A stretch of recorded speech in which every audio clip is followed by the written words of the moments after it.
नमस्कार, मैं सुनील वर्मा ध्येय आईएएस टीम की ओर से आपका स्वागत करता हूं ध्येय टीवी पर। हम बात करेंगे डेली करंट अफेयर्स के अपने प्रोग्राम पर, जैसा कि हम प्रतिदिन करते आए हैं। इस वीडियो में मैं दो टॉपिक डिस्कस कर रहा हूं। पहला जो टॉपिक है, इसमें हम बात करेंगे देविका नदी परियोजना के विषय में। समझेंगे देविका रिवर प्रोजेक्ट क्या है, क्यों चर्चा में बना हुआ है, क्यों इसकी तुलना नमामि गंगे परियोजना से की जा रही है, इसको हम डिटेल में समझेंगे। वहीं जो दूसरी खबर है, उसमें हम बात करेंगे इथेनॉल के मिश्रण पर। समझेंगे इथेनॉल के मिश्रण को बढ़ाने का प्रयास क्यों किया जा रहा है, इसके लिए क्या क्या टारगेट रखे गए। आइए इन्हीं दोनों खबरों को एक एक करके विश्लेषित करते हैं। सबसे पहले हम बात करेंगे देविका रिवर प्रोजेक्ट के विषय में। अब यह जो प्रोजेक्ट है, इसका संबंध एक जिले से है जिसका नाम है ऊधमपुर। आप देख सकते हैं जो ऊधमपुर जिला है वह दक्षिण में है। जम्मू एंड कश्मीर का जो क्षेत्र दिखाया गया है उसमें देखेंगे तो आपको दक्षिण में दिखाई देगा। अगर वहां पर ना देख पाए हो तो यहां पर आप देख सकते हैं जम्मू का जो क्षेत्र है उससे पूर्व में लगा हुआ एक जिला है जिसका नाम है ऊधमपुर। और यहीं पर यह जो है कि प्रोजेक्ट है, इसी के कारण चर्चा में बना हुआ है। क्यों क्यों चर्चा में बना हुआ, थोड़ा सा और चीजों को समझते हैं। ऊधमपुर जम्मू कश्मीर केंद्र शासित प्रदेश का एक जिला है, जैसा कि हमने देखा। इसकी जो लोकेशन है वो राष्ट्रीय राजमार्ग फर्स्ट ए पर है और यहीं से होकर जम्मू श्रीनगर का जो राजमार्ग है वह जाता है और उसका नाम क्या है, राष्ट्रीय राजमार्ग फर्स्ट ए है। वैष्णो देवी का जो मंदिर है वह ऊधमपुर के निकट ही है और इसे देवक नगरी के नाम से भी जाना जाता है। देवक नगरी जो नाम है वह इस वजह से पड़ा है क्योंकि यहां से एक नदी प्रवाहित होती है जिसका नाम है देविका नदी। इस नदी का महत्व इतना ज्यादा है कि प्रधानमंत्री नरेंद्र मोदी जी ने देविका नदी को कहा था कि गंगा मां की बहन है, अर्थात इसका धार्मिक महत्व का उन्होंने उल्लेख किया था। नीलमत पुराण और शिव महापुराण आदि ग्रंथों में देविका नदी को जो कहा गया है कि यह मां पार्वती के स्वरूप का उदाहरण है, अर्थात इसकी जो पवित्रता है, इसका जो धार्मिक महत्व है वो किससे जोड़ा गया है, माता पार्वती से जोड़ा गया है। ज्यादातर जो मार्ग है इस नदी का, चूंकि वो भूमिगत है, इसी के कारण डुग्गर प्रदेश में इसे गुप्त गंगा के नाम से भी जाना जाता है। देविका नदी जो ऊधमपुर का क्षेत्र, यहीं पर एक पहाड़ी है जिसका नाम है पहाड़ी शुद्ध महादेव मंदिर, यहीं से इसका उद्गम होता है। यह पश्चिम की ओर प्रवाहित होते हुए जाती है और पंजाब, जो कि पाकिस्तान वाला जो पंजाब है, उसमें रावी नदी में जाकर यह मिल जाती है। 2014 के चुनाव में प्रधानमंत्री नरेंद्र मोदी जी ने कहा था कि नदी को संरक्षित किया जाएगा और वहां पर उसके बाद जो है कि कई तरह के प्रयास किए गए। ये जो नदी है कई स्थानों पर सूख चुकी थी और नाला जैसा इसका स्वरूप हो चुका था, लेकिन इसका जो धार्मिक और सांस्कृतिक महत्व बहुत ज्यादा है, इसीलिए हमेशा चर्चा में बनी रहती है। इसे राष्ट्रीय नदी संरक्षण कार्यक्रम में शामिल किया गया, अर्थात प्रधानमंत्री नरेंद्र मोदी जी की घोषणा के बाद कि इसको जो है कि पुनर्जीवित किया जाएगा, इसको फिर से जो है कि बहुत अच्छा जल की मात्रा इसमें मेंटेन की जाएगी। उसके बाद इसको राष्ट्रीय नदी संरक्षण कार्यक्रम में शामिल किया गया। यह राष्ट्रीय नदी संरक्षण कार्यक्रम क्या है, मैं आगे आपको बताऊंगा। केंद्र सरकार ने इसके बाद जब इसको राष्ट्रीय नदी संरक्षण कार्यक्रम में शामिल कर लिया गया तो केंद्र सरकार ने 2019 में देविका रिजुविनेशन प्रोजेक्ट को मंजूरी दी। यह जो रिजुविनेशन प्रोजेक्ट है, इसके तहत क्या करना था कि देविका नदी का जो स्वरूप था उसको पुनः प्राप्त करने का प्रयास करना था। अब ये जो परियोजना है देविका नदी पर, यह प्रारंभ हो गई वर्ष 2019 में ही और इसे 2 साल में पूरा करने का टारगेट रखा गया है, अर्थात इस साल तक इसको पूरा करना है। इसके तहत क्या किया जाएगा, जो है कि 3 सीवरेज ट्रीटमेंट प्लांट लगाए जाएंगे, अर्थात जो सीवेज का जो भी मटेरियल जाता है वह उसमें नदी में ना मिले। इसके अलावा 129.27 किलोमीटर सीवेज पाइपलाइन जो है कि बिछाया जाएगा, जिससे जो शहरी क्षेत्र की जो है कि इसमें जो गंदा पानी है, जो भी अन्य मटेरियल पहुंचते हैं, उसको रोका जाए। इसके अलावा 2 स्मॉल स्केल के जो है कि हाइड्रो पावर प्लांट लगाए जाएंगे और प्रत्येक की क्षमता 2 किलोवाट होगी। और ये जो हाइड्रो पावर प्लांट होंगे, इनका उद्देश्य होगा कि यह जो परियोजना में जो ऊर्जा खर्च होगी उसकी आपूर्ति यहां से की जा सके। इसके अलावा परियोजना में ऊर्जा की सतत आपूर्ति सुनिश्चित करने के लिए सोलर पावर प्लांट भी लगाए जाएंगे, क्योंकि हाइड्रो पावर प्लांट में दिक्कत यह है कि नदी में अगर पानी की मात्रा कम होती है तो ऊर्जा क्या हो सकती है, कम आपूर्ति होगी। इसलिए उस समय अगर ऐसी कंडीशन क्रिएट होती है तो सोलर जो पावर प्लांट होंगे उनसे इसका काम चलाया जाएगा। देविका प्रोजेक्ट की जो लागत है वो लगभग जो है कि 187 करोड़ रुपए का है और इसमें से जो 90% खर्च है वह केंद्र सरकार का होगा, राज्य का 10% खर्च होगा। तो इस तरह से देखा जाए तो केंद्र के द्वारा प्रारंभ की गई एक योजना के रूप में है।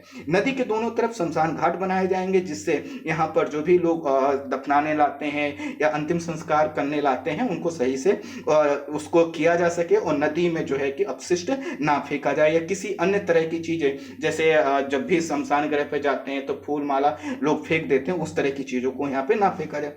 इसके अलावा नदी के सामने एक जो है कि मेला स्थल बनाया जाएगा, और देवका नदी पर जो घाट हैं बने हुए हैं उनका जीर्णोद्धार किया जाएगा, अर्थात फिर से उनको अच्छी तरीके से मरम्मत की जाएगी। इसके अलावा दोनों किनारों पर 800 मीटर की फेसिंग की जाएगी, अर्थात बैरिकेडिंग की जाएगी। अतिक्रमण जो हुआ है उसको हटाकर जो नदी का प्राकृतिक जल निकाय है उसको स्थापित किया जाएगा। परियोजना को जो अंतिम लक्ष्य हुआ क्या है, नदी को प्रदूषण मुक्त करना और जल की गुणवत्ता में सुधार लाना। स्वाभाविक है जितने अपशिष्ट उसमें जा रहे हैं, जो प्रदूषण के सोर्स हैं, जब हम उनको बंद कर देंगे तो अपने आप वह जो जल है वो क्या होगा, शुद्ध होने लगेगा प्राकृतिक रूप से, और बाकी जो हम ट्रीटमेंट प्लांट लगा रहे हैं उसके माध्यम से भी हम उसको शुद्ध कर लेंगे। इस जैसे कि हमने लिखा है, इस परियोजना की तुलना नमामि गंगे परियोजना से की जा रही। क्यों की जा रही? दरअसल नमामि गंगे योजना भी क्या है, केंद्र सरकार की योजना है। इसको प्रारंभ किया गया था 2014 में, और इसके तहत टारगेट रखा गया है कि गंगा नदी को प्रदूषण मुक्त किया जाएगा। तो जिस तरह से गंगा नदी को प्रदूषण मुक्त करने के लिए नमामि गंगे योजना प्रारंभ की गई थी,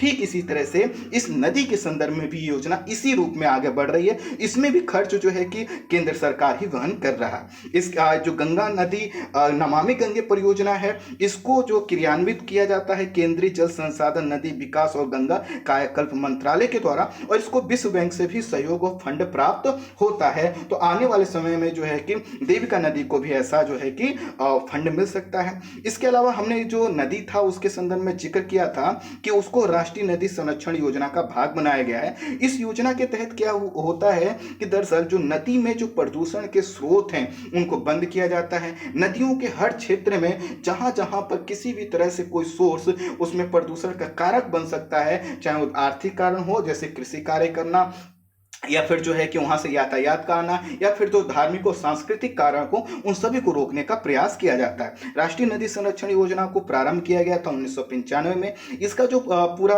केंद्र पोषित ये भी योजना है, क्योंकि इसका अधिकांश खर्च कहाँ से होता है, केंद्र सरकार के द्वारा दिया जाता है। इसमें भी जल शोधन और भंडारण क्षमता का विकास किया जाता है, सीवेज ट्रीटमेंट लगाए जाते हैं, जैसा कि अभी हमने इस परियोजना के संदर्भ में देखा। नदियों के किनारे शौचालय और उनके किनारे पर जो है उन्नत जो सौदागृह होते हैं उनको बनाया जाता है। स्नान घाटों का सुधार और विकास किया जाता है।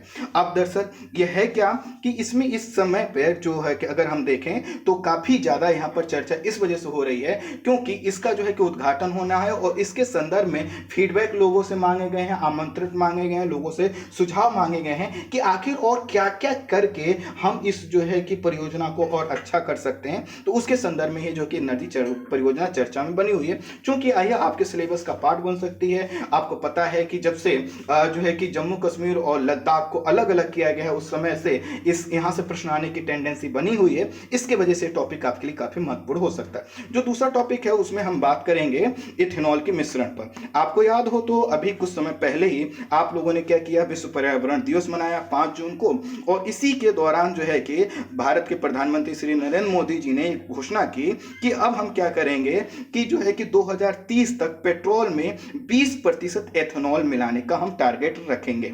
तो अब ध्यान दीजिएगा, ये पहले जो टारगेट था कि 20% वाला वो 2030 तक था, लेकिन अब इसको शिफ्ट कर दिया गया है 2025 तक। फिर से मैं इसको वो दोहरा रहा हूं कि पेट्रोल में जो 20% एथेनॉल का मिश्रण है वह पहले होना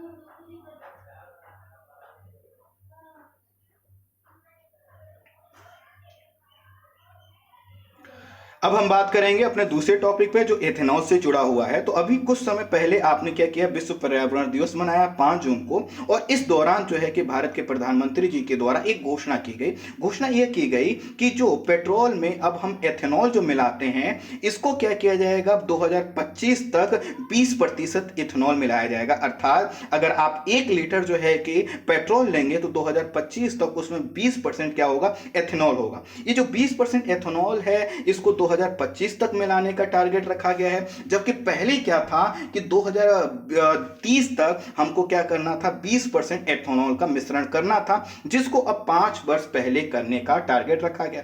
इथेनॉल क्या होता है आपको पता है कि गेहूं होता है या फिर जो ऐसी चीजें जिसमें शर्करा की मात्रा ज्यादा होती है, उससे क्या होता है कि इथेनॉल को जो है कि उसको निकाला जाता है, और एक तरह से क्या है, यह एक ऐसा बायोफ्यूल है जिसके माध्यम से हम जो हमारे परंपरागत फ्यूल हैं उससे उत्सर्जन होना जो होता है, उसमें उत्सर्जन की मात्रा जो कि ग्रीन हाउस गैसेस के रूप में होती है उसको कम कर सकते हैं। तो कुल मिलाकर जो देखा जाए तो ये इथेनॉल क्या है, एक तरह की जो स्वच्छ ऊर्जा का एक विकल्प है। हालांकि इससे कई चुनौतियां भी हैं, जैसे इससे क्या होता है, कृषि भूमि का आकार घटता है और जो किसानों का जो एक झुकाव होता है ऐसे फसलों की ओर होता है। बावजूद इसके हमारे सामने क्लाइमेट चेंज और ग्लोबल वार्मिंग का जो इशू है उसके पॉइंट ऑफ व्यू से काफी महत्वपूर्ण है। तो जैसा कि हमने कहा कि सरकार ने टारगेट रखा है कि 2025 तक हम क्या करेंगे, पेट्रोल में 20% एथेनॉल मिलाएंगे, और 2022 तक क्या करेंगे, 10% का जो टारगेट है उसको पूरा कर लिया जाएगा।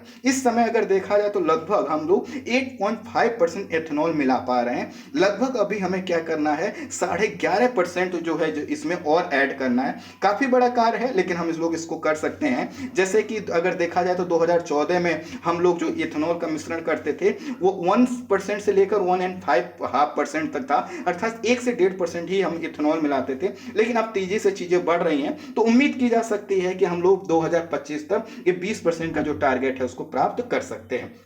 आपको पता है कि अभी तक हम लोग क्या करते थे कि ये जो इथेनॉल है, जैसे देखिए इसमें जो लिखा हुआ है पुराना है, इसको अभी आप कंफ्यूज मत होइएगा, मैं इसीलिए आपको डिक्टेट करते चल रहा हूँ, समझाते चल रहा हूँ। दरअसल हुआ क्या था, राष्ट्रीय जैव ईंधन नीति अपनाई गई थी 2018 में, और इसके तहत कहा गया था कि जो हमारे जैव ईंधन है, जैसे कि जिसमें इथेनॉल है, इसमें क्या किया जाएगा, हम इसको तेजी से बढ़ाएंगे, और इसको तेजी से बढ़ाकर हम क्या करेंगे कि हम इनको पेट्रोल वगैरह में मिलाएंगे। दूसरी श्रेणी में क्या करेंगे, जो जैव ईंधन है उसको शहरी ठोस जो कचरा है उससे तैयार करेंगे, और तीसरी श्रेणी के जो जैव ईंधन है उसको क्या किया जाएगा, ऐसे मॉडिफाइड करके ऐसे तैयार किया जाएगा कि वो जैव सीएनजी के रूप में कन्वर्ट हो सके। तो अभी हम क्या कर रहे हैं, कुछ फसलों से प्राप्त करेंगे, फिर जो हमारे यहाँ पर जो है कि अर्बन वेस्टेज होते हैं उनसे प्राप्त करेंगे, और धीरे धीरे हम जो इथेनॉल का लेवल है उसको बढ़ाते चलेंगे। ये जो नीति थी राष्ट्रीय जैव ईंधन नीति, इसमें यह प्रयास किया गया था कि ईंधन के उत्पादन को बढ़ाने के लिए हम क्या करें, और अन्य जो अनाज हैं जिनका जो खराब हो जाते हैं या जो आवश्यकता से अधिक जिनका उत्पादन होता है उनका प्रयोग किया जाए। आपको पता है कि कच्चे तेल की कीमतों में हमेशा उतार चढ़ाव होता रहता है, और उसके वजह से क्या होता है, भारतीय अर्थव्यवस्था पर निगेटिव इंपैक्ट पड़ता है। अगर इस समय भी हम लोग देखें तो लगभग परिवहन ईंधन का 72% और केवल डीजल और पेट्रोल जो है कि जो हमारे अनुमानित मांग है उसका हम जो है कि उत्पादन कर पाते हैं, और बाकी सभी चीज़ों को हम क्या कर रहे हैं, मंगा रहे हैं। अब 72-73% और कई कई बार आपने सुना होगा 80 से 84% जब चीज़ों का हम आयात करेंगे, पेट्रोल का और जो है कि डीजल का, तो इससे क्या होगा, हमारा कहीं ना कहीं विदेशी मुद्रा का जो भंडार है वो कम होगा, हमारे ऊपर एक बहुत बड़ा बोझ होगा। तो क्यों ना हमारे पास जो जैव ईंधन के विकल्प हैं उनको बढ़ाया जाए, और इसी के तहत जो है कि मेक इन इंडिया प्रोग्राम हो, स्वच्छ भारत अभियान हो, कौशल विकास योजना, सभी के तहत इसको क्या किया जा रहा है, प्रमोट किया जा रहा है, इसको आगे बढ़ाने का प्रयास किया जा रहा है। तो आने वाले समय में हम लोग इसमें काफी अच्छा कुछ देख सकते हैं। आई होप आप संक्षेप में इस टॉपिक को भी समझ पाए होंगे। इस वीडियो में इतना ही। Thank you so much.